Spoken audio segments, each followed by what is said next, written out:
Tuhame nyingine, sikiliza nyingine sasa.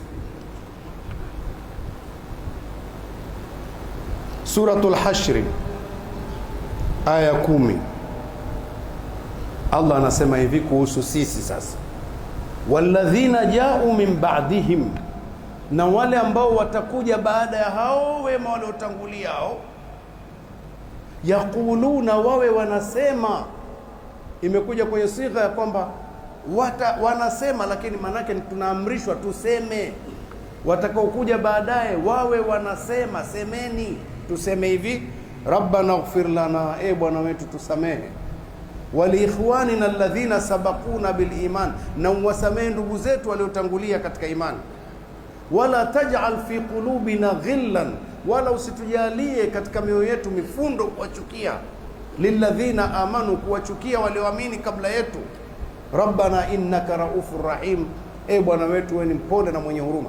Allah ametutaka tuliokuja baadaye, kwa sababu ya uzuri walioufanya hawa, tuwaombee dua.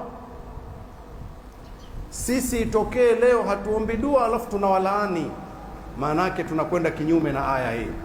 Na hiyo ndio dalili Imamu Ahmad akasema, ukimuona anawasema vibaya mtuhumu kwenye Uislamu, anapingana na aya huko. Imeeleweka? Imamu Ahmad kusema ukimuona anamsema vibaya sahaba, fatahimhu ala alislam, mtuhumu kwenye Uislamu wake huko. Anamsema vibaya mtu ambaye Allah anakuambia muombe dua. Imeeleweka? Mekaa vizuri? Leo watu wanatukanwa hawa maswahaba. Mtu anadiriki kutengeneza keki, anasema Umar finnar, anakata keki alafu anasema Umar. Hiyo keki yenyewe imeandikwa Umar finnar. Uliulizwa jeuri gani? Ndio maana nimependa nikusomee aya hizi. Aya zinatosha, usijadiliane naye chochote kuhusu tarehe. Unaniambia ni mimi nizungumze tarehe za kumtia mtu makosa wakati Allah ameshamsamehe tayari? Kama amekosea huko Allah ameshamsamehe, mimi najadili nini sasa? Lakini unajua huyu alifanya hivi, anatengenezewa kesi. Omar alikwenda akavunja mlango wa Fatima, mimba ikatoka. Mimi sihusiki na hayo, Mungu ameshatangaza amemsamehe. Wewe unataka nini sasa? Iwe kweli siwe kweli, Allah amemsamehe, funga mdomo wako. Nimeeleweka? Hizo tarehe zao chukua, piga chini, hazina maana yote. Allah ameshasamehe, amemtangazia pepo mtu ambaye wewe hukuwepo. Imekaa vizuri au bado? Nitakusikilizisheni hapa shahada yao wanaoshahadia. Subiri kidogo kwanza. Katika hiyo shahada wakishahadia, baada ya kumtaja Abu Bakar yuko motoni, Umar yuko motoni, Uthmani yuko motoni, wanamtaja na mama Aisha na mama Hafsa nao pia motoni. Sasa nataka nikusomee aya. Nilikwambia kama muda utakuwa upo kidogo nitaziongeza na hizo aya mbili, sawa? Aya iliyoko katika suratul Nur ni aya 26. Na aya hii ilikuwa na kisa kilinipata siku moja. Yuko mshia mmoja alinijia kichwa tukaibuka tusijui hata ilikuwaje. Ameandaliwa nini hata sielewi.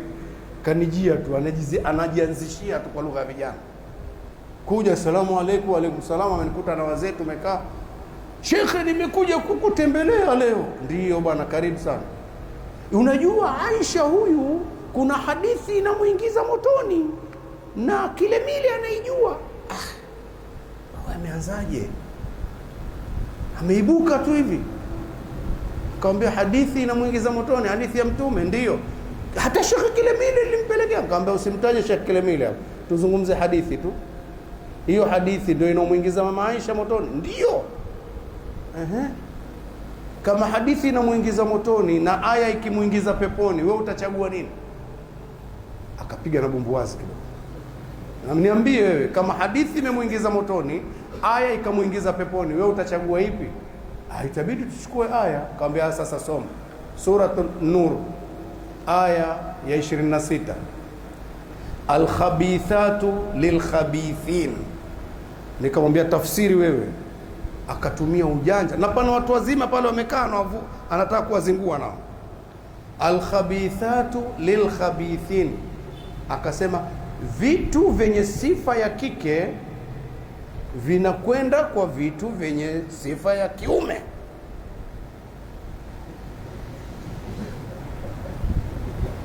Kamwambia walkhabithuna lilkhabithat, na vitu vyenye sifa ya kiume huwa vinakwenda sambamba na vitu vyenye sifa ya kike.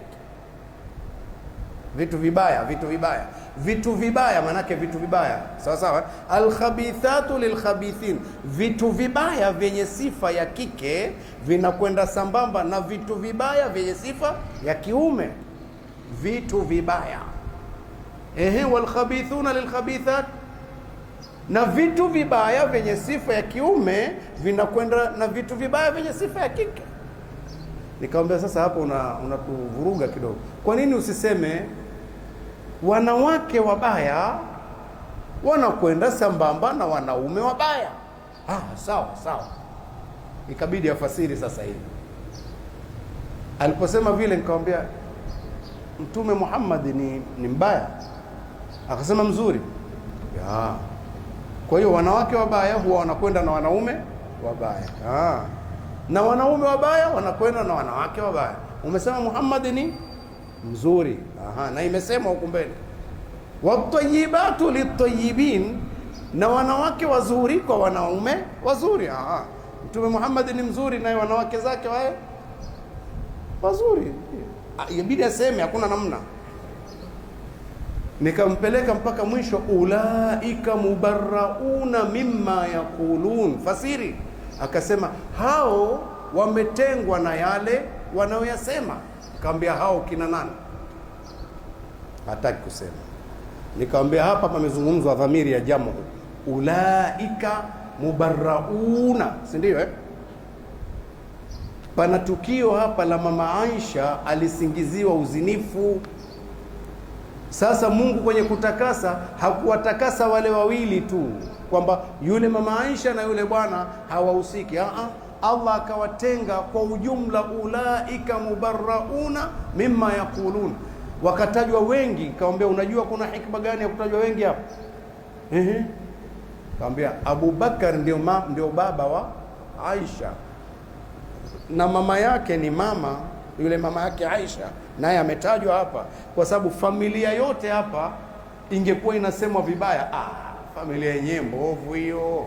Mungu akawatakasa wote. Hii ni familia nzuri, Allah amewatenga na hayo yanayosemwa huko mtaani.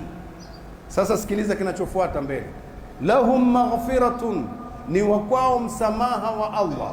Yani kama wana makosa yao kutokana na kashfa waliopewa hii, Allah amewasamehe mpaka makosa yao.